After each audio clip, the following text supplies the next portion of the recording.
how narratives are constructed, right? What the narrative events are, what the narrative of identity is. So if you look at Medea, she's presented differently from Euripides than she is from Seneca. Euripides kind of says, she is a woman from another land in this very xenophobic culture. All the kind of back history that went into her motivations. Again, it's a little bit like Aeschylus in Agamemnon, kind of giving, even though he's going to argue it ultimately in the Eumenides for the other side, he does give, her defense attorney a little bit of material to go with. And and also in some of the other plays, you get background. In Iphigenia and Aulus, for example, you get more background on her. You also get more background on Agamemnon, and there's a much more sort of complicated, compassionate view of Agamemnon in that play. But these narratives control how we view events, what we think about, what the kind of value system is inside of society. How characters are presented to us. Shakespeare will say, be good to the players because their, record of you is going to be the thing that's going to live on. So Richard III, we know, Richard III, good king, bad king, right? Historically, he was not the character that Shakespeare painted. Shakespeare did that as a piece of real propaganda because the Tudor line had supplanted the original line that the Plantagenet line, and so it was kind of like to excuse that overthrowing of the king. He had some faults, but he was not the kind of villainous character that's portrayed to us, but we remember when we think of English history, Richard III, hunchback evil, killed the little princes and all that, right? Like Machiavellian character. And Machiavellian characters, when we get to Elizabethan England, we're going to see how influenced the Elizabethan writers were by Machiavelli's ideas about power and how power is gotten and held on to, and kind of corrupt power. It's really, evidently the story is that The Prince by Machiavelli is Karl Rove's favorite book, and he keeps a copy of it by his bedside table. And I would say, if you know anything about how Karl Rove has operated, you know who Karl Rove is? Does anyone know who Karl Rove? I've heard the name. God, see, this is it, the narrative. You're not supposed to know who Karl Rove is, because Karl Rove pulls a lot of strings in this country. He's like Warwick in the history plays of Shakespeare. He was behind Bush. There's a book called Bush's Brain, which is all about Karl Rove. Is it a small book? No, because it's about Karl Rove. Karl Rove is brilliant. I would like to be the benevolent Karl Rove. If I have an ambition in life, it would be to be the benevolent Karl Rove. Because he's like, the people who are running things, you don't hear about a lot. The people who are really setting up things. And they don't want you to hear about it. They want you to kind of be distracted. Remember, weapons of mass distraction. So that's what we're trying to maybe sort of open our eyes here and sort of see. These are about narratives that are written for particular reasons, for particular people, and presenting characters, presenting events in a way that we accept them as the Uber narrative, as the Germans would say. So Medea is very different depending on who you read. So that's something to explore, what the difference is. And also the other thing, another essay for the midterm, will be to pick a character that comes up multiple times, like Electra, and really see, how the different writers, like Electra comes up in all three writers' plays. This is a choice, and I'm going to email you all about that. But the last essay is kind of a choice between various topics. One of them is to take a character that is presented multiple times and contrast how that character is presented. It can be Medea, it can be Electra, it can be Agamemnon. It probably involve perhaps reading another play. Another one would be to take a Euripides play or another Aristophanes play and kind of break it down, according to play structure. So these are going to be choices which I will send you. How's everybody doing on their essays so far? Is everybody clear? That's the third essay. Yes. Yeah. Just to be clear, we don't need to do an Oedipus essay. No. The Oedipus thing that I would like you to do is this would be an extra credit thing. If you take Aristotle's idea. He says that Oedipus is the perfect play. If you take his and apply that to Oedipus, that will be an extra credit essay if you want to do that. I mean, I'd be very interested in applying Aristotle's theories to Oedipus. But you can also apply Aristotle's theories to another play. Oedipus is one of the plays. You can, that's going to be a choice. I just want to be like extra clear. Like, Yes, what let's are be the extra essays clear. we need to write, like the hero journey. And the hero journey doesn't have to be an essay. The hero journey can be, the listing of the steps and like this is how it in your, in the project that you've chosen. It can be, okay, this is where they cross the threshold. There is no meeting of the goddess. Just that you hit each of the steps and say how it manifests. It doesn't have to be an essay. Then the second one is you're going to, The Clytemnestra. or Orestes, pick who you're going to defend or prosecute, just you're a defense or a prosecuting attorney, you're going to do your final speech and pulling things, from the play, from, lines, details, that's going to, and then the third essay is going to be these choices. So no Medea, no.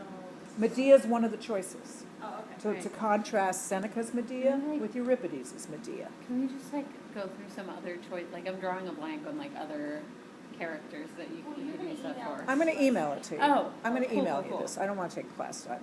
Sure. Yeah, like Electra's one. Like I Right, said, Electra's one. Medea. Agamemnon's one. Oh, yeah. Okay. Okay. Iphigenia. Yeah. How So then Iphigenia. the Yeah. Clytemnestra, which way, how do you say it when you don't agree with her? Clytemnestra. Okay.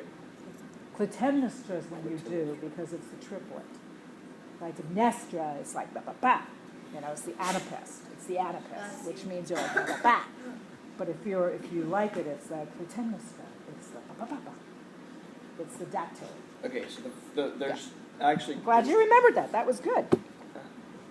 So there's two essays that we write, right? The Clytemnestra and contrasting a character that's in multiple plays, and then we do the hero's journey as well, but that's not necessarily an essay. That's not necessarily an essay. That's Okay. a listing, just listing all the steps. The second essay is you defend somebody in the Oresteia.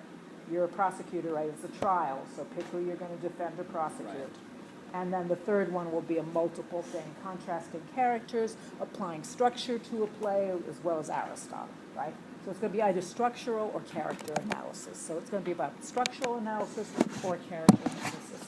And it may, involve reading another play.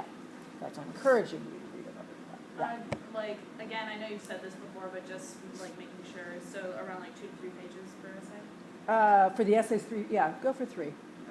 Yeah, because you're going to need it. For that Clytemnestra. Minimum. This is the whole thing. This is the basic attitude. You either have an attitude of what is the least I can do to get by, or you have an attitude of how much do I need to do to really achieve what I'm after.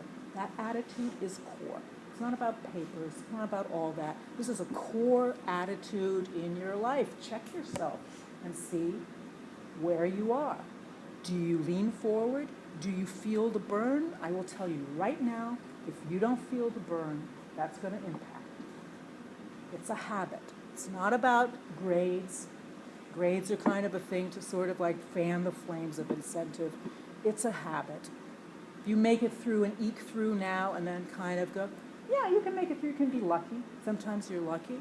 But I'll tell you, what people notice when you walk into an audition, they can tell. I can generally tell by the second class who's going to do really well and who is not. I can tell by the energy that comes off of you. I can tell by the engagement in your eyes. I can tell by whether you're just here going, oh man, I got to do this and I got to get through it and I don't know what it means to you, to me, or if, how am I going to, this is interesting. What am I going to do with this? Maybe I won't use it. Maybe I won't. I don't know when I'm going to be able to use this or not. You do not know. And it's not even about the information. It's not about the information. It's about your attitude. Again, educare. It's about you educaring yourself. I'm here with a little spade, shovel to help you, a little gardening thing. But you're the ones that have to do it. And it's habits. It's habits. So that's So, the 2 to 3 page, question is always like, I get a little like, okay. For the Clytemnestra essay, we have to defend and prosecute someone? Well, it's hard to defend someone without prosecuting the other person, Okay, right? yeah. We're going to run a dirty political campaign here, Okay. right? It's not just about, you kind of have to malign the other person a little bit. Okay. Yeah. Okay, so Medea. So Medea is, a character that gets very, has captured a lot of imaginations.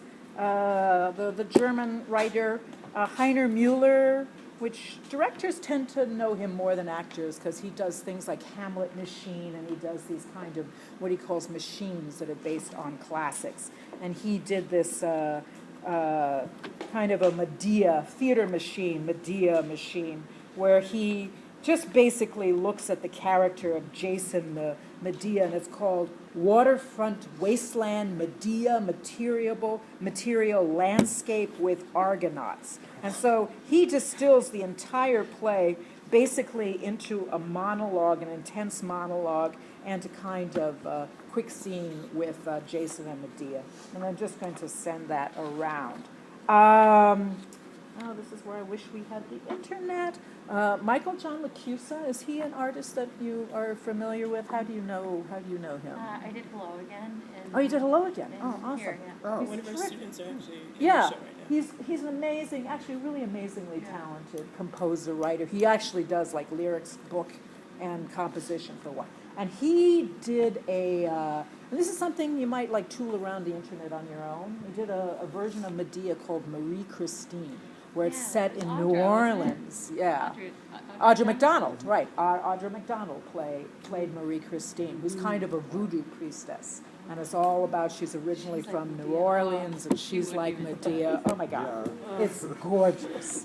It's gorgeous. And so, it's the whole thing in terms of, like what she calls upon in terms of the spirits is that she is a voodoo priestess from New Orleans who gets, who has to relocate with Jason to Chicago. I forget where they are.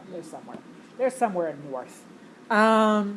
And then there's also, because we're moving into comedy, I just want to read this.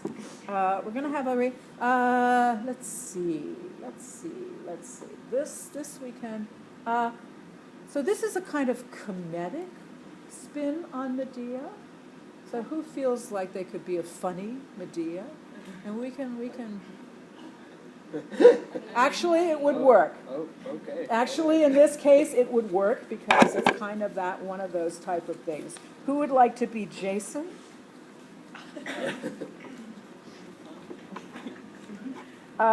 Who would like to be the leader of the chorus and the main chorus? No, it's okay. All right.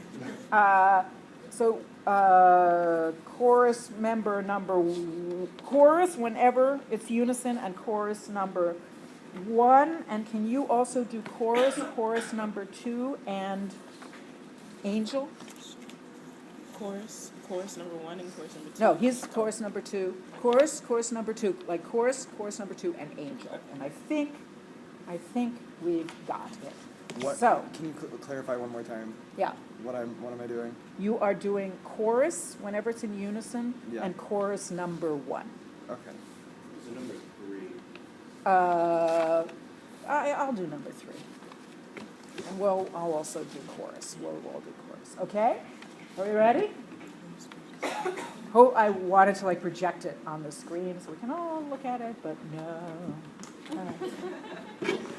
So, okay, So now, what is here? What this is very much going to be. This is by Chris Durang, who does a whole number of a whole bunch of spoofs on other writers, which he actually started when he was at Yale as a university student. He wrote a lot of his plays when he was at school. And there was a big period of time where he wasn't writing, and then he finally wrote Bet and Boo. So he did this started this like the frogs. where Aeschylus and Euripides have to go up against each other to be brought back by Dionysus to the earth because the earth now needs a poet, like Sophocles is gone, and it's like, okay, everybody's gone, and we need a great poet. We need a great tragic writer. Who are we going to be? And in the Frogs, there is literally a weighing of the verses. It's really funny.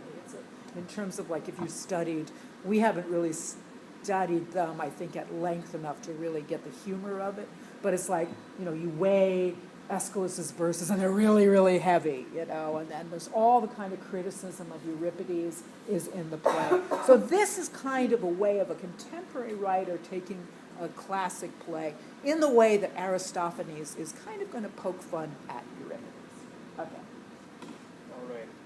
Hello. I am she who will be Medea. That is, I shall play the heroine from the famous Greek tragedy by Euripides for you. I attended a first-rate school of dramatic arts. At this wonderful school, I had classical training, which means we start at the very beginning. A very good place to start. Greek tragedy. How many of you in the audience have ever acted in Greek tragedy? How many of your lives are Greek tragedy? Kind of a distillation. We're going to look at Tom Stoppard's 15-minute Hamlet when we get to Hamlet, and it's something that I really want to encourage you guys to maybe try to do.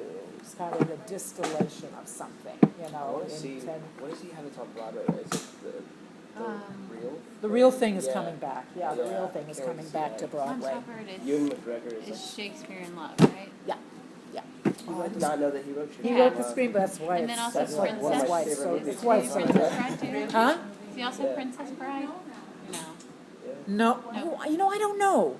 Yeah, Look it up. Look it up. I knew that he wrote a lot. Look it Noise up. is off. I Yeah. love the Rosencrantz. But it's also when we go in the second part to Rome, and maybe we can use your computer to look at a funny thing happen on the way to the Forum. That opening song, A Comedy Tonight. Did anyone? It's like an overview of, and that's where things are really interesting in terms of when they're fun and funny and quick, but when they really, really contain. What Chris has done here is that he studied it, he knows it, and so he can send it up because he does know it. And the more you kind of know it, the funnier it is. It's like that you need two things to be going on at any one time. It's interesting because how many of you saw the Josh Fox piece? You saw it. It has the character of this actual Wyoming farmer who's a real person who's featured in the Gasland anti-fracking films. And so this is the first time he's acted or been on stage in his life. And he actually has some poetry that he speaks, and he actually handles it, I think, pretty The well. end of the line. Huh? The end of the line speech, is that what you're talking about? The end of the line, but also, there's some Chuck Mead that's thrown in about the killing, and he has some high, sort of poetic speeches, which I think he delivers really well. And one of the things he was really nervous about speaking poetry, because it's like, oh, you have to speak poetry this way, And I said, well, no, actually the secret of speaking poetry is that elevated, it's a kind of physics thing. For every action, there's an equal and opposite reaction. The higher, and I don't know if this is something you talk about in acting, the higher, the more far-flung the poetry is, the more you can't I am speaking poetry up there. The more you have to kind of ground it in a depth, in an emotion, in a reality, in an intent. If you ever listen to Allen Ginsberg read Howl, Yeah. he just kind of Yeah. he just talks his way through it. Right. It's He not doesn't easy. play the poetry. He plays the rhythm and everything and articulates the rhythm, but he doesn't play the poetry. It's like the higher the language, almost the deeper your emotional and understanding connection, which is why it's really hard to speak poetry that you don't understand. If you're speaking Shakespeare and it's just language to you, that is obvious. It's like, I'm going to make these words sound really good, but I have no idea what I'm saying. And neither will anyone else. Doesn't matter how good they are. It's just a fact. So it's an equal and opposite reaction. So Aristophanes. What do we know about Aristophanes? Old comedy. Old comedy, that's right. He did mainly old comedy, though it started to shift in his career because political situation in Athens was changing. when Aristophanes first came on the scene, it was very much old comedy. There was kind of a much more freedom to say in terms of like freedom of speech in Athens. So in other words, he was probably born around 445 BCE. And when the Peloponnesian War is going to go from 431 to 404, it's going to last quite a long time. But he's going to write at the beginning of it, and the beginning of it is still that kind of freedom in Athens. So there's the head of the ruler of Athens, in a way, the head of the city-state of Athens, is a guy called Cleon. And Cleon was, it's interesting, Creon and Cleon, how that comes up, if there's a word play there sometimes in terms of the leadership. But he's going to deliberately criticize Cleon in a play called The Knights in 424, and it's going to be a role that he plays himself, because there's freedom of speech, but they still can be, in trouble. So he decides he's not going to risk an actor being jailed or whatever, punished, that he's going to play the role himself. And it's kind of, it really, kind of pokes fun at Cleon, like a demigod and an imperialist. If you look at Jon Stewart and John Oliver and Stephen Colbert, they are the Aristophanes, in a way, of our time, in terms of the political humor. Yeah. What was the name of that play? The Knights. It's called The Knights. Is that one still like in existence? Oh yeah. It's in a complete collection. The ones that are the most known are the birds and the clouds and the frogs and Lysistrata, which generally, like in this collection, you have the four of them. But there's a whole bunch of other ones. Sondheim did a big adaptation of The Frogs. Yes. It's not very well known at all. No, and it's like, great. I Nathan wish we Lane could, did it with if them, we, too, if we have time, maybe we can call it out, because Yeah, it's like, I know it's Spotify. the prologue to that, again, is really fun. Because the prologues, in terms of like, let's talk about the structure of old comedy plays. In some ways, they are like the tragedies. There's a prologue, there's an entrance of the chorus, there are choral odes, there are episodes. What old comedy tends to have, though, are two things that get added. One is called the agon, and that's A-G-O-N, and that's exactly like the battle in the Dionysian ritual. It is a battle. It used to be, the battle between two forces, and what this battle to the death or to, in the myth becomes is a verbal battle, is literally a debate. It is a debate. So you have debates. You have sort of a debate in the Oresteia that becomes sort of part of the trial. But in old comedy, that really takes up a large part of the debate. In The Frogs, it's interesting because it's kind of a hero journey in the first part, and then it becomes a complete debate in the last part. And when we look at Lysistrata, we'll see where that is. What was that word that you said? The agon. Agon. Yeah, the agon. When you're in your agony or you're in your agon, right? Agon can sometimes lead to sporadic. So the other one is called the parabasis. That's P-A-R-A-B-A-S-I-S.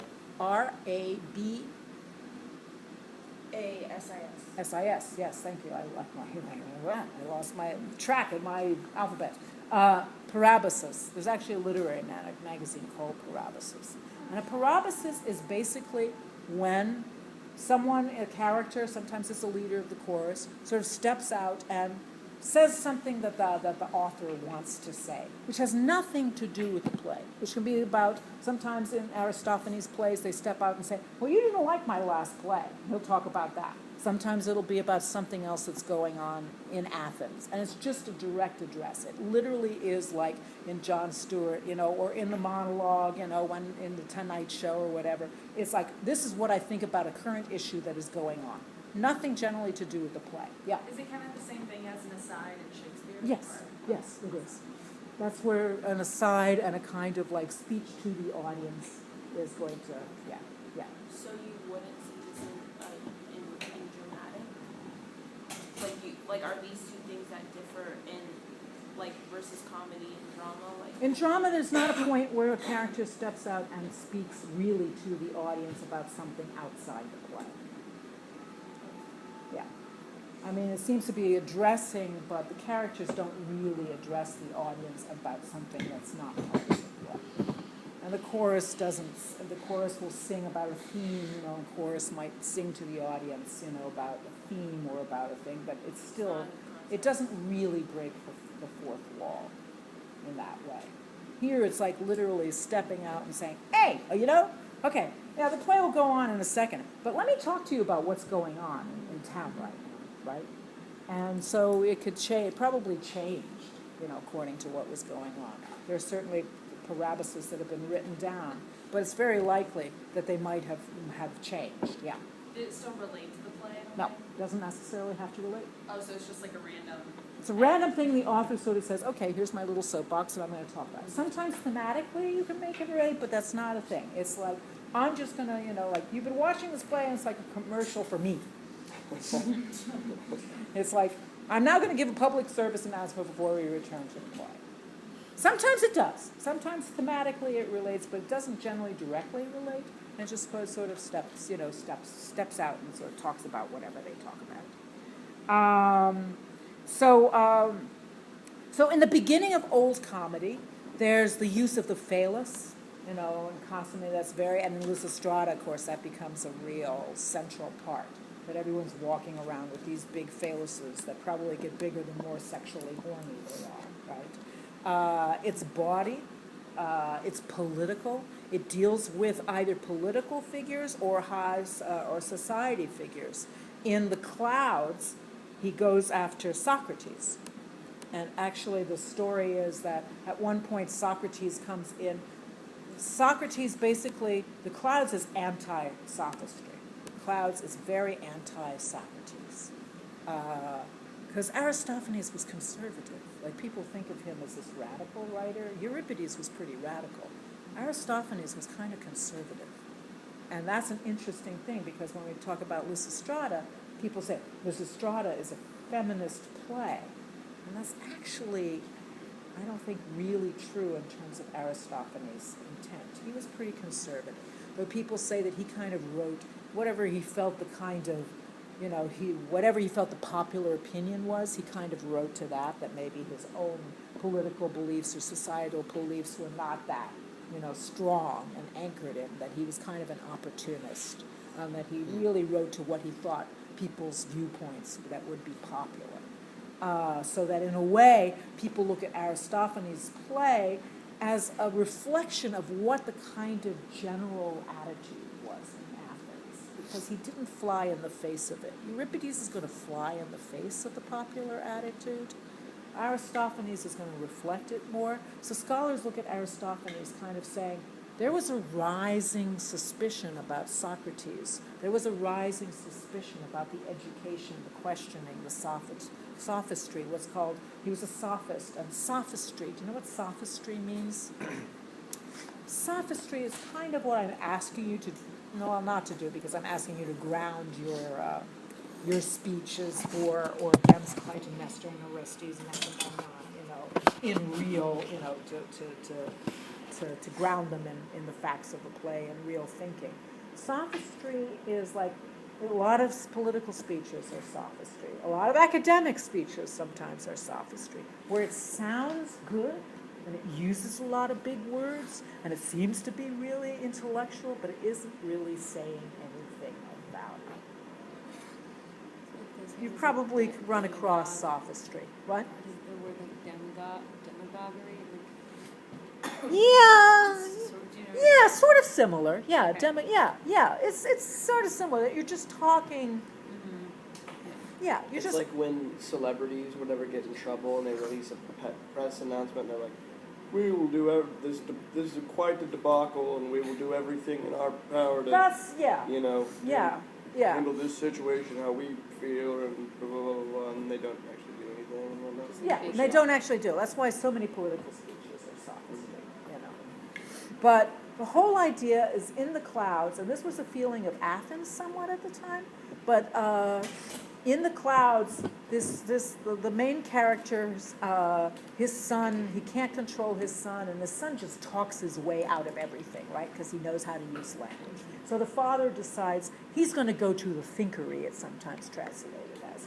Socrates' school to learn how to speak this way and to learn how to use language to confuse, to confuse someone, to make someone feel, oh, I don't even know, okay, I'll give in because you just, talk circles around me. So he goes to the Thinkery to learn how to do this, and then basically, can get his son to do what he wants. So it's kind of a criticism of Socrates in terms of that what he talks about is like what that, the sophists are doing is trying to fool people. It's a little bit like the attitude, like especially 20 years ago, and you can see it from you see it from pundits, right-wing pundits who sort of talk about East Coast effete intellectualism, people who use words to confuse, whereas like I'm this more straightforward speaker. It's kind of tied into, when we get to this country, this sort of attitude about the U.S. American simple, straightforward identity, the Jonathan character, Jimmy Stewart, not sophisticated, not overeducated, right? You get overeducated, that's like sophistry. And if you're overeducated, you kind of use a lot of big words to confuse the truth, is kind of an attitude that is in the country to a certain extent. It's Tony Kushner talks about it, it's deeply rooted anti-intellectualism in this country. That there's a suspicion of education and intellectualism, and there's kind of it's tied into the class that we're not supposed to have and all that. So this is very similar in terms of that, that Athens was getting more patriotic, more gung-ho, more right-wing in some ways. And so this Socrates was, eventually, scholars think that the clouds helped condemn Socrates to the point where he was put on trial and had to kill himself, right? He was ordered to take hemlock, and his students kind of gathered around him in the final, enforced, suicide, just the way Nero ordered Seneca to commit suicide. It was one way you could have a kind of honorable death. You weren't executed. You could basically execute yourself. And a lot of scholars feel that the play, The Clouds, actually helped turn even more public opinion against Socrates. But when the play was originally done, the actor playing Socrates came in he was the deus ex machina, coming in a basket, lowered into the school to be lauded by the chorus who was the students, right? And at the original performance, Socrates himself was sitting in that front row that if you go to the ruins of the Greek theater, you see that they were almost like little stone thrones in the front row for the dignitaries in the theater. And he was sitting in one of them. And when he came down, Aristophanes sort of like said, oh, stand up and wave to the crowd. So that Socrates is waving to the crowd as he's being. What he thought of the play, who knows? Whether he realized how dangerous it was going to be for him, or whether he was flattered to be a target, of a theater piece, we don't really know. I don't think he ever wrote about being at that performance. But it was not too long after that the tide really swung against him. So it's an interesting thing in terms of how these plays and what was actually going on had an impact. The closest thing is really this Josh Fox and Gasland, the fact that a film really had an impact on a political movement, on the anti-fracking movement. This film is really embedded into the whole movement, which is so interesting. And, you think about when has a piece of theater, a film, really been part of an actual realistic dialogue rather than just a piece of entertainment? Is there something? Yeah, what do you have a thought in your head? Well, I was just going to say, when I was sitting there, I was sitting next to a guy who actually was arrested with Josh Fox in Washington, D.C. When he went to the hearing. Yeah. So he came all the way That was here. Matt, I think. Yeah, from Yeah. California Yeah, just yeah, to yeah. see, and I was like... Yeah, that was then his he cameraman. I didn't really know much about fracking, so he was just telling me everything, and I was just so taken back, like, things that we do here and how we don't really realize, like, there's construction going on right where I live, and I have no Yeah. idea what we're doing. Yeah. And on the other side, there's a film called Frack Nation, which is sort of like the alternative, idea of it. It's happening in film a little bit. You go to see films, and films actually educate people and, get people involved. In the theater, when was the last time in the theater? I mean, Angels in America was interesting because Angels in America really kind of looked at the lens, but it was in the past. Well, and then they also Not when Tony wrote it. If it had been produced when Tony wrote it, it would have spoken to the moment. But it took 10 years for Angels in America to get produced. and then it also got produced with like who was in the movie version? It was like Meryl like, Streep. And, yeah, yeah. it was ridiculously like all-star cast. Yeah, You know? yeah. I don't know. But, more people saw it, because it was on HBO, than Right. saw it in all the theater productions put together, So it's like interesting that because theater is more contained, more local, small, even if you run a Broadway show for a while, you put something on television and you have, 100 more times more, 1,000 times more. Yeah. What were you, I was gonna say Rent. Rent. Kind of started a movement a little bit. Rent. Well, not only in terms of like it fostered things like Spring Awakening was written deliberately to continue the conversation started by Rent stylistically for that audience. But a reflection of a generation that you see, that generation sees itself and responds, and there's a dialogue that happens. Again, the narrative. That there were narratives being told that did not contain a feeling of truth about a generation. Has there been something like that for you guys? I kind of feel like the first like season or two of Glee kind of did that. Oh, That's not interesting. theater, but Yeah. Yeah, until it got weird. yeah, Until until it got weird. bad. Yeah. For theater. But like for Yeah. like if Maybe part of season It's something 2. slightly different. It's not our generation. Yeah. But like something that started a conversation, I Yes. think, was Next to Normal. Next to About normal, mental, really. mental illness, I think. That's It interesting. was really like, Okay. we're really talking about this on Yeah. stage, and we're not like making it mushy-gushy, I thought that was a big moment. Yeah. Yeah. I mean, a lot of plays that were tied into anti-war, civil rights, the normal heart. Yeah. The normal heart. And it was really interesting when it came back and when the movie finally came out. Still haven't seen that. It's good, it's I good. want to. I told Marcus I can't listen to Only Living Boy in New York anymore without thinking of you just sitting there and at the Yale dance thing. It's hard to watch. Yeah. But The Normal Heart did that. Yeah. The Normal Heart was a lightning rod thing. It wasn't a comedy, it was a drama, but, in terms of like, it was more like the tragedy. In terms of the theater reflecting and starting a dialogue and reflecting it, so the tragedies did that, and then the comedies also. Also, old comedy was in dialogue with the community about things that were happening around them, and sometimes dangerously so, like The Knights, where it's like, it happened a lot more in the 60s. There was MacBird, which was like a Scottish play version that went after Lyndon Johnson. There were like people would do. Now it really is. Jon Stewart, Steve Colbert, John Oliver. It's on the TV comics and John stand-up comics. Yeah, and stand-up comics too. mean I Bill just Mann. did a piece about, I'm John working on a Wilson. piece about Dick Gregory. Does anyone know who Dick Gregory is? Yeah. Dick Gregory, Richard Pryor exists because of Dick Gregory. Chris Rock exists because of Dick Gregory. Oh, Dick yeah, Gregory you in the touched. world of like when, Bill Cosby was kind of the comedian, Dick Gregory walked right into race, walked right into politics, walked right into the whole discussion of the N-word. He titled his book that, and identity and who controlled the narrative, who controlled the use of the word. He marched with Martin Luther King. He was not killed with Medgar Evers because his baby died and he had to go back to Chicago, so he did not go onto Medgar Evers' lawn when Medgar Evers was killed. So he was saved from that. He saw everyone die around him. He gave up he was on Time, he was on the cover of magazines, he was making thousands and thousands of dollars. He was like telling things, and he mainly gave it up to become a civil rights activist. Because he said, I can't tell. Yeah, he said, what am I going to do? Yeah, I can make what I'm good.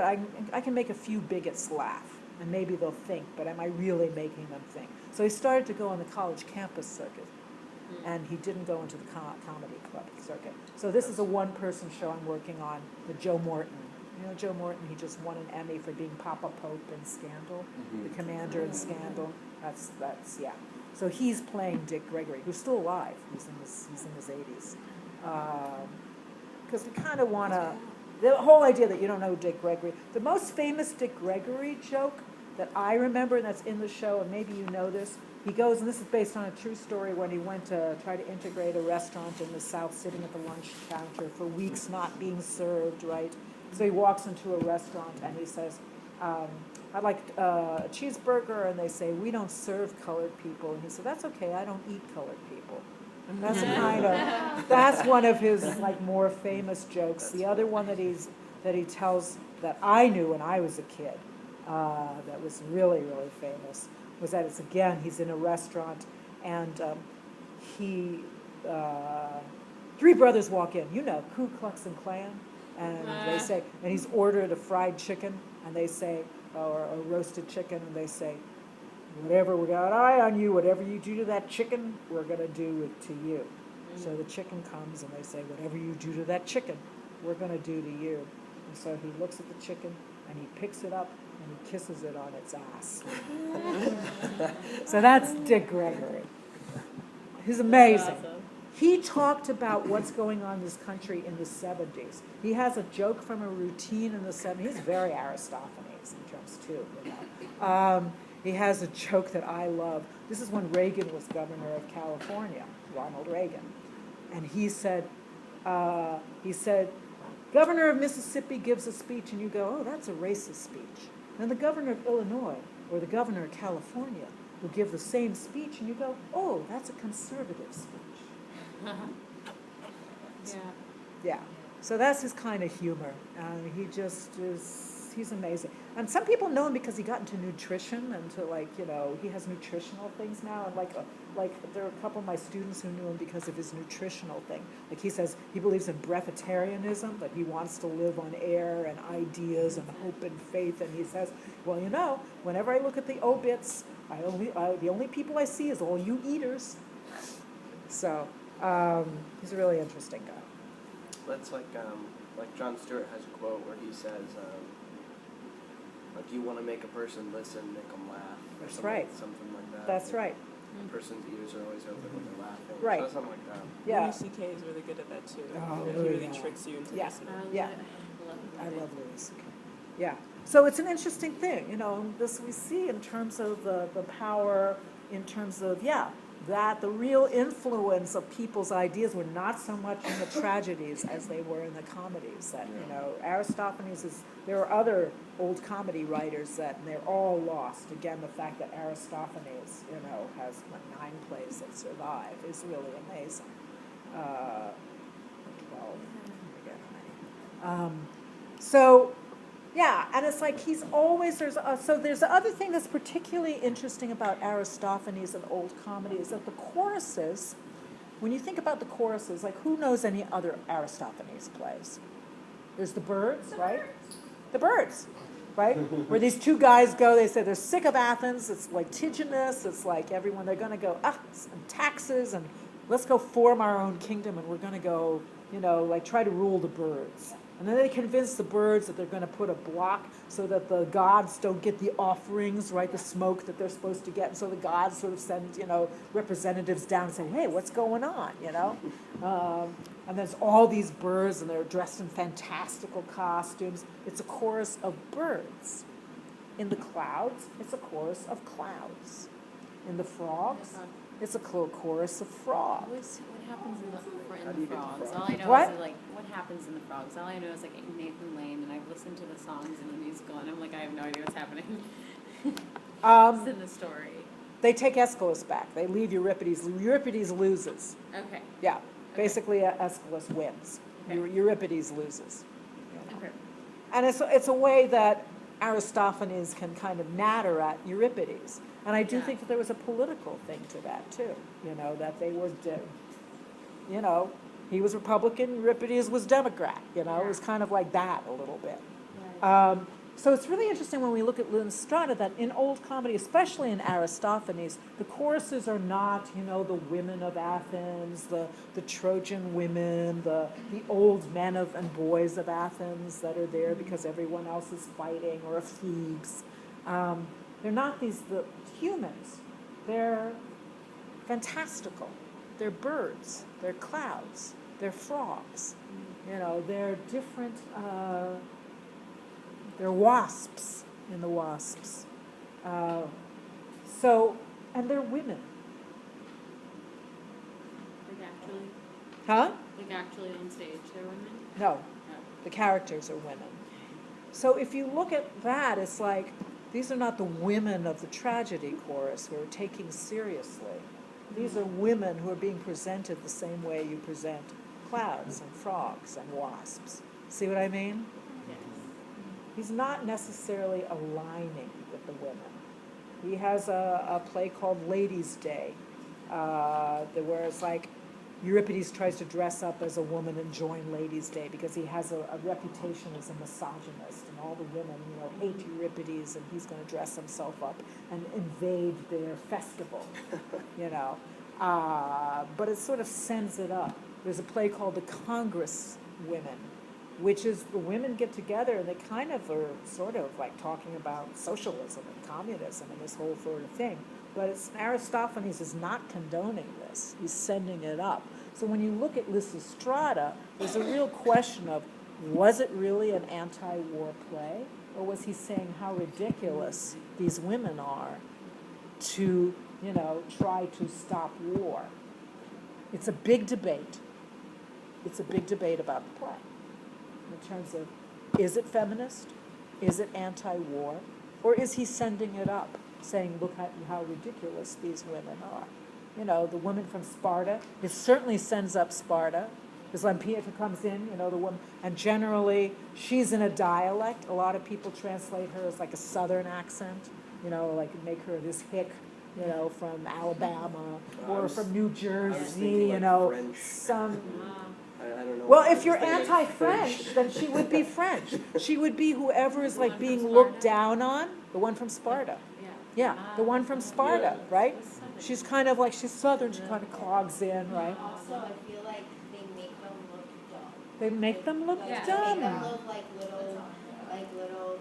pickle little ladies in the Music Man. Yeah. They're just like they're just following Lysistrata, and then in the scene with Canisius and I don't know how to say her name. Muradin? And they put them.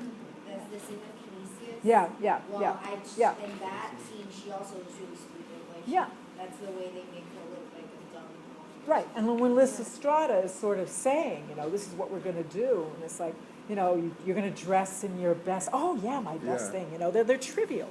Yeah, and They're kind of like all a bunch of Kardashians and Paris Hilton. They're kind of trivial women.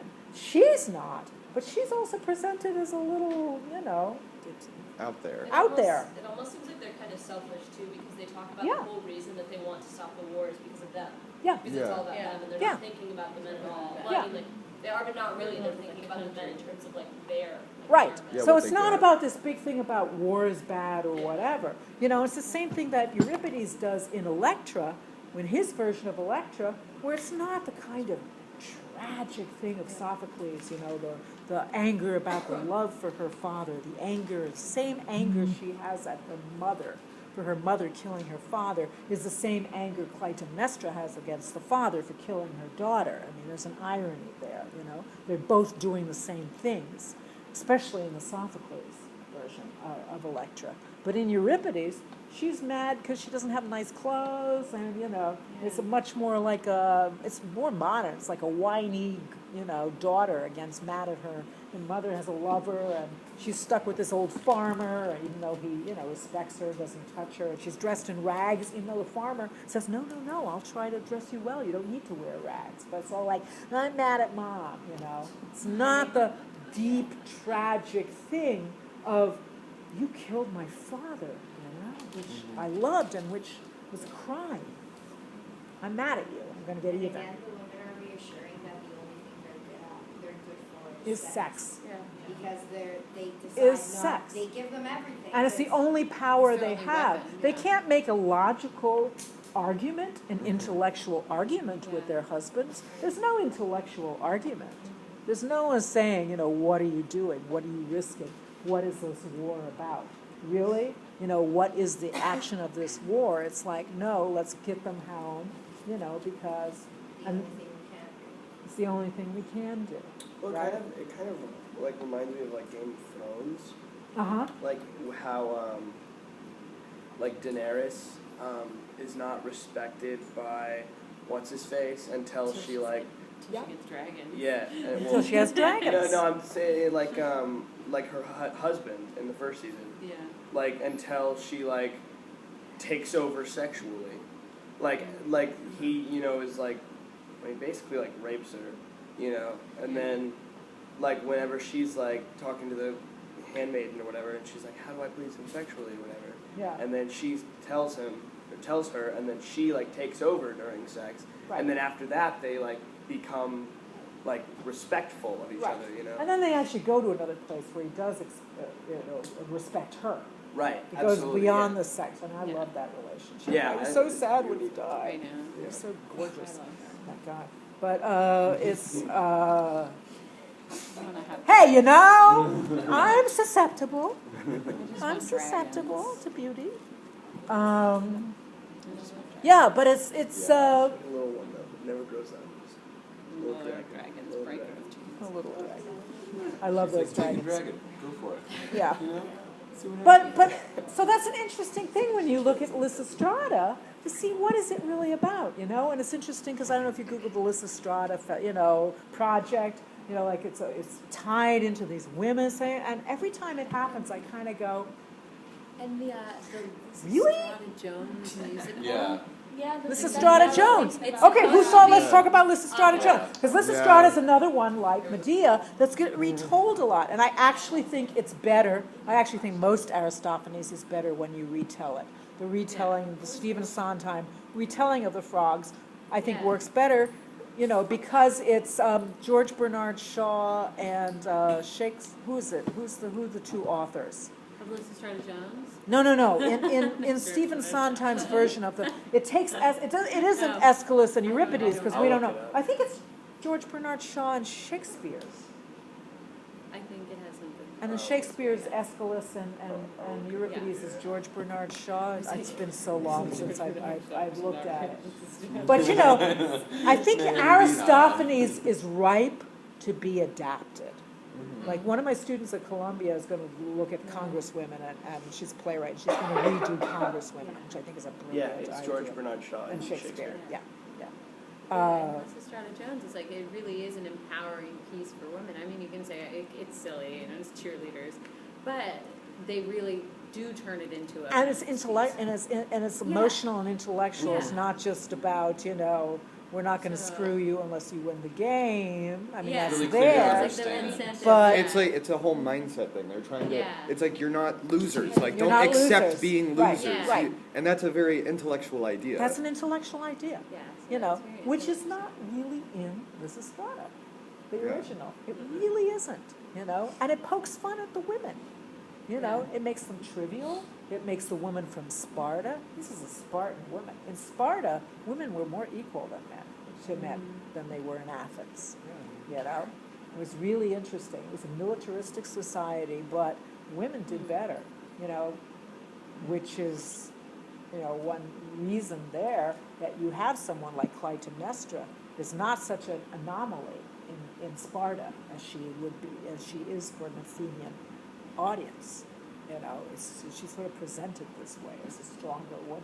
So it's a fascinating dichotomy in terms of like when the Spartan woman comes, she, also, okay, we want in Sparta, we want the war to end too. But she's made fun of. She's like this hick, clomping around. Some people make her a Butch Dyke kind of character, in the productions, that type of thing. And it's like, she's not a woman from Sparta with equal concerns. Yeah. So do you think Aristophanes is so much of a misogynist that he will go to the extent to say that the woman from Sparta is like that, is seen as, because for me, when I read it, I thought of her as like the dumb character, Yeah. one of the most dumb characters, to say Yeah. like, Yeah. look what it's Sparta. Because she's not does. Athenian. This is the. Look what Sparta does. Sparta Yeah. lets these women that are the dumbest with Athenian women to be equal to them. So would that be? Yeah, probably. Yeah. Yeah, probably. Probably at the time. Yeah. Yeah. The reasons for the dialogue that they have, and then, which just speaks to Yeah. Yeah, which is why she's like gets a New Jersey accent if it's a New York production, or she'll get Southern. There's a lot of translators that make her Southern. You know, they say, well, this one makes her Southern. Says, well, you know, Sparta South is in the South, you know, of Greece. So it gives her kind of hick Alabama, you know, accent. Great old Alabama. Yeah, so it's really interesting, you know, and it's like let's. I don't know. Personally, I don't feel that it has to be like misogynist or not. Like I think it's he's not necessarily. What do you think? Yeah, okay. What's his intent? I don't know. I think his intent is to make people laugh to an extent. You know what I mean? And so it's You're like absolutely right. yeah, and so that is ultimately his intent. maybe like It's a- extremely subconsciously, it's a little like it's misogynistic, but I mean, to an extent, it goes with the times, you know, and it's just like it's. I mean, you know, like 30 or 40 years down the road, I mean, some stuff might be seen as like misogynistic, and that we have Absolutely. like what? Like no, that's not Yeah. misogynistic, and it's I think that it. One, it goes with the times, and two, it's just he's trying to make people laugh, you know, and it's. He's not like putting forward a misogynistic agenda. Right. It's well. It's like And that's a really good point, which I think Yeah. is absolutely true. That's the thing what I was saying is that we look at Aristophanes, and even more than, like, especially than in Euripides, who was kind of flying in the face of, you know, but not really, because popular, he was flying in the face of official opinion, but a lot of scholars feel he actually was reflecting popular opinion, which is why so many of his plays survived, that they were popular and they kept in canon. But you're absolutely right. He was just trying to be funny, trying to be a successful playwright, right? yeah. My roommate and I were talking actually about this last night. Like, I'm a huge Ricky Gervais fan. Like, I love Ricky Gervais, and Who can get really like Right. in But he says this- sticky waters in terms of, you know, well, like his play, Yeah. what's his series Derek, which has got a lot I of the love disabled, that. I but it's think got a it's lot of the incredible. disabled community up in Yeah. arms in terms of that he's portraying presumably an autistic character or But some see, kind of thing. it's one of those So things it's where like, they obviously didn't watch it, because there's one episode where this guy and he plays like a disabled person very, very well. Like, I mean, I don't know what the illness is, but it's like autism. yeah, autism or something. Yeah. But the guy asks Or yeah. Asperger. Or Asperger. Yeah, Asperger probably. But the guy, more. there's Yeah. a guy that's on the show, and he asks him. He's like, "Have you ever been tested for Asperger's?" And he goes, "Oh, what's it? What's that?" And like he's like, "Well, it's a it's a illness, whatever." And he's like, "Can it hurt? Like, can it kill me?" And he's like, "No." And he's like, "Well, if I was diagnosed, would it change me?" And he goes, "No." And he's like, "Why would I get tested?" And just walks off. Yeah. And it's like, I think that's a perfect Yeah. example of, Yeah. you know what I mean? So it's like, But he normalizes it in a Yeah. way and says this is just Yeah, part and of the making sure that's human controversial. fabric Right. rather than some kind of thing that should be put apart. That And- he That's can an interesting function. argument. Yeah. yes, and in one of Yeah. his specials, he says something about how, you know, like comedy. You know, he says I get a lot of beef sometimes for my jokes, and I never apologize because Yeah. I stand behind whatever I say. You know, whatever I say might not be my opinion; it might just be a joke. Was this on the panel that he has with Louis C.K. and Jon Stewart? And No, because he this says was- something. That's a really interesting. It's on YouTube. There's a panel that's Jon Stewart, Louis C.K., Ricky Gervais. Oh, you have to find it. It's brilliant. Yeah. Where they really talk, and Chris Rock. Oh my god. Oh my God. I like watch it every once in a while just because they talk so incredibly intelligently about what's behind each of their, they're just meeting with each other. I don't know, I think Ricky Gervais Is it had at Fordham? posted it. Huh? It's on Was it- YouTube. Oh, okay. Talking It's on YouTube. I know there was one going around recently with female comedians. Uh-huh. Oh, yeah. In the way that it was with Mindy Kaling and Sarah Silverman and a few other people. But Mindy Kaling was asked how she responds to things like, and she does get questions along the lines of you're not necessarily the most photogenic or you're a little bit overweight, but how do you deal with that and being like a pretty big name in the comedic world? And It just goes into how she dodges those questions or how she addresses them, Right. and points out the absolute. I mean, just the Stupidity Yeah, of the the question. stupidity of the That's questions. like Yeah. with one of my favorite videos of all time is Joss Whedon, and he's talking about how reporters always ask him like you keep writing these strong female characters, what's up with that? And so he's like, oh, well, my mother was a really strong figure in my life, and blah blah blah. And then he's like, well, you keep writing all these strong female characters. What's up with that? And like, oh, my dad, really always taught me how to have respect for women, all this stuff. Well, Josh, what's up with with these? And he just keeps he says all the different answers that he says, and Because then the last they want one, a certain narrative from and then them. the last one they Right. say, Josh, all these really strong female characters. What's going on? He goes, because you keep asking me that stupid question. Yeah. Is it, And that's, again, when we talk about how narrative is shaped, right? Yeah. The questions an interviewer will ask, and any pundit, the way that an interview is shaped, that's an interviewer trying to shape their own narrative. You ever interview someone, you're trying to get a narrative. Same with reporters, They will go, they come to talk to you, I've experienced this, they come to talk to you not to report what's there. They come to make their arguments. The same way that I'm asking you to look at all the aspects in the Oresteia to make your argument from your perspective. You're not saying, oh, this is what I think it is. This is what I'm going to use to defend my perspective. It's going to be more about your perspective than it's going to be about what we think Aeschylus really meant. Right? It's going to be, your idea about strong women, your idea about, murder, all those kind of things is going to enter into it. And then you're going to use the facts, what was in the text to bolster your argument, which is why there's 40 million books about Shakespeare and about things, because it's like everybody's making their own, it's more about them. Yeah. You don't learn about Shakespeare, you do a little bit, but you learn about the person who's writing about it, right? Like, when we're done, you probably know more about me than anybody else that we've been talking about, to a certain extent, right? Or that's true of probably all your teachers. You're going to learn about the subject, but you're going to really learn about who they are. Not true? Yeah. Because we stand from locations. And like, again, it's like around everyone, if there was the elephant in the middle here, each one of us, or any object, each one of us describing it would be a little bit different.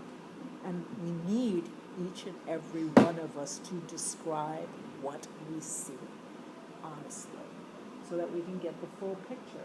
That's why I love, like, a lot of my friends who are like, oh, you have the, criticism in the New York Times. Oh, all these bloggers that have opinions about shows, they're not the same as the New York Times critic. And I go, well, I don't know. It's just an opinion. It's just an some of them opinion. are maybe more. Some of them might be more. Some of them actually know more about the I've always theater, been Yeah, confused care about more what about the makes someone a theater, critic. Yeah. don't have an agenda Yeah. that they're trying to, aren't king-making, aren't bringing someone down, Well, and I feel like Oh when my you don't God. make your money off of it, you have nothing to win Yeah. from tearing someone down. You know what I mean? Like, so if it's like New York Times critics, I mean, some of them are great, but they're making money off of the critique. Yeah. Whereas, like, there might be like a Yale acting grad who, That's right. has a blog. Right. Who, Yeah, there's this production of Rocky Horror happening in Dallas right now at the Theater Center, like great theater, always great theater. And there was this review that came out that was talking about how it was just like pro-sex and like how the directors, because the director is gay and like everybody knows he's gay, and like how his sexuality like fueled into like Have you- the do you know morphing Rocky of this Horror piece when like it's fucking Rocky Horror. just the Like show. they called it like gay pornography and like all this. Yeah, But Because there's an agenda. yeah, but There like is they an like agenda. no. It's like I don't think you anybody know. in the audience would have written, or like any theater person would have written that. Or But any person because who knew there's the show, whatever. there are people in Dallas that would have like who want to see that Right. written. But you have a critic who's trying to control an the narrative Ebola of the And I reaction feel of the that show. Dallas, by the way. that Yeah. criticism is going to be like paid for, and people are going to want to go read it.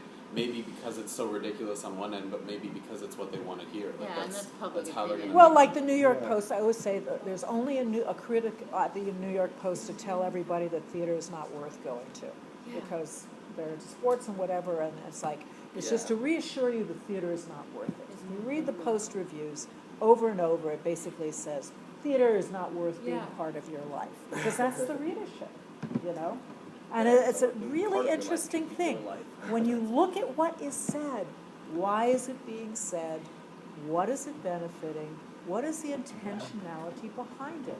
And that is true of advertising, politics, criticism, teaching, academic journal, all of it. Anyone who's saying, this is what it is, what they're saying is, all they're doing is saying, I'm standing here and I'm seeing it from this point.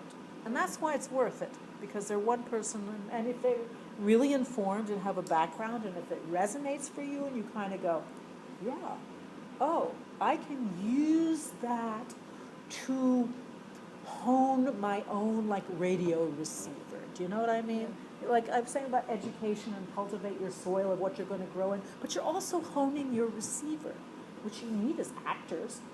You really need that as actors, right? The sensitivity to kind of interpret what language is, intentionality is, what's your action, how do you respond to someone, how do you listen, what's happening, You need that, but you kind of need it in life too.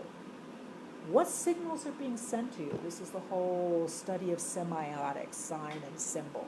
What signals are being sent to you at any given time that are shaping not only the narrative that you're living in, but the identity, shaping your identity. What are the prejudices? Who's gaining from certain narratives being written? And that's what all these writers are doing. And so Aristophanes, the big debate, and it is a debate.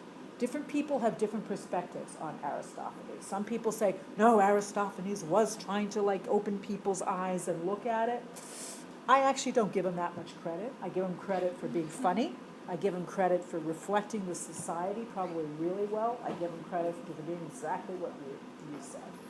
He's being funny, he's making people laugh, and he's reflecting the popular opinion, and he will change it according to what he feels is going to. So maybe if there is a little bit more anti-war sentiment, he will kind of be anti-war, but he won't really go the distance of saying, I'm going to empower these women to the point where they're so far powerful that they are going to make an argument on the stage that people are going to go, all right, war is screwed up.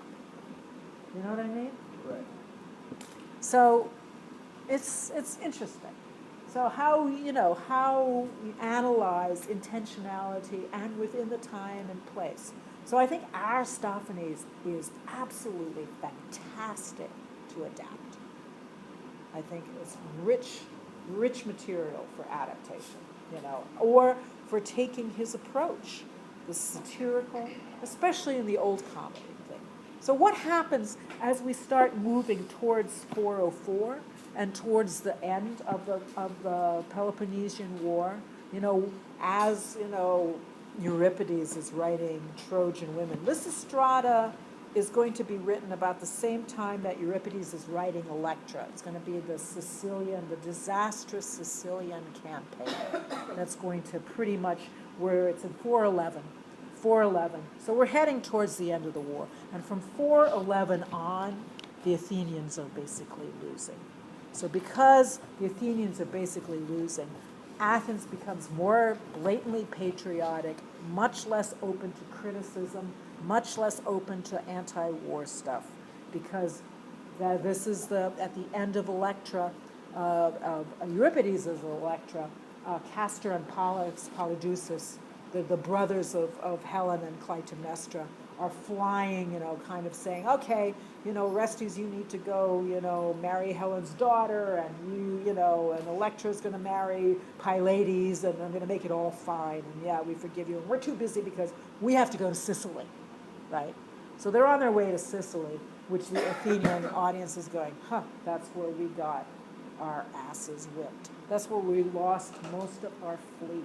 The same way Greece is going to become into dominance in the Mediterranean because of the battle of Salamis, where, that great thing that people say, 460, Euripides is born on Salamis, and Sophocles sings in the victory chorus, and Aeschylus is fighting as a general in that battle.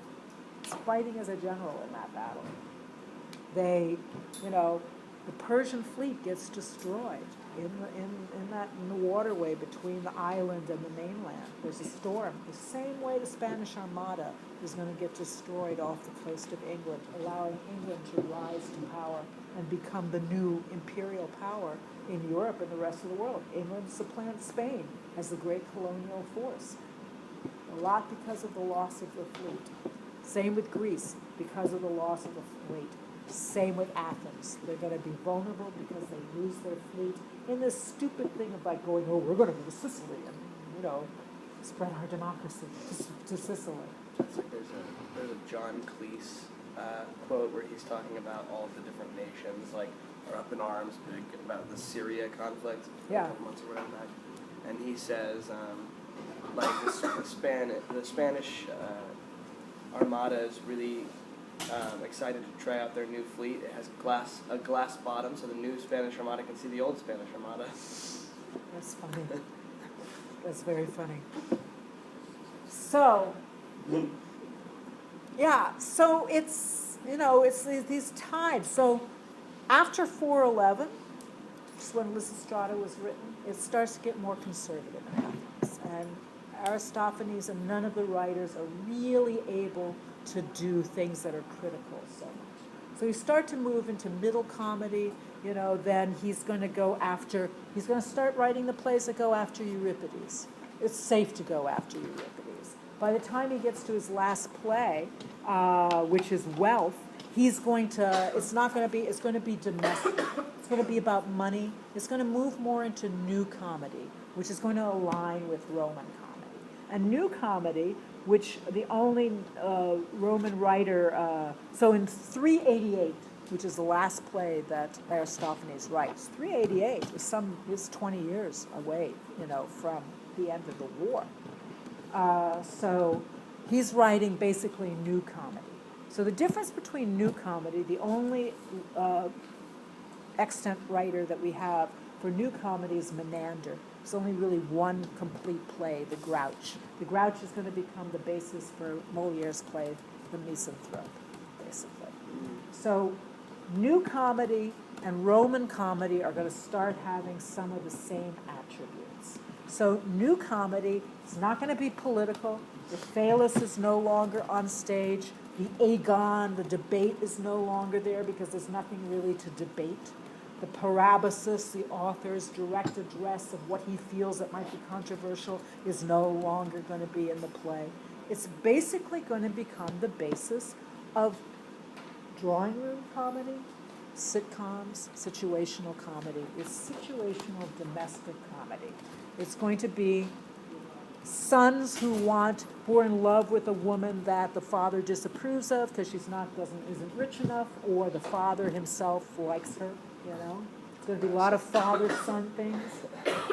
It's going to be servants. This is going to be true more in Roman comedy, too, because there's more slaves in Rome. The slaves who want their freedom, but they're actually the most smartest person on the stage. It's going to be little things like lost children because of shipwrecks, Kidnapped by pirates is going to be a big thing. So you look at Pirates of Penzance and Gilbert and Sullivan. That's really based on new comedy. Children are lost and they think they're from lowly birth, and then suddenly you find out that they're really upper class because they've been lost at sea or left in a handbag at Victoria Station, right? That's big in Shakespeare and stuff, It's too. big in Shakespeare, too. Comedy of Errors is going to be directly based on the brothers Monachmus, the twin Monachmi. Literally. And he's going to add the double plot, the Terence, the Roman author. We know Menander's plays because Terence, the Roman author, is going to rewrite a lot of them. So we know what Menander wrote because of Terence, which is really interesting. We'll talk about Terence after the break. What time is it, by the way? It is 40. Yeah, perfect time for the break. Perfect time for the break. Okay, good. So, new comedy, no political, no Phallus,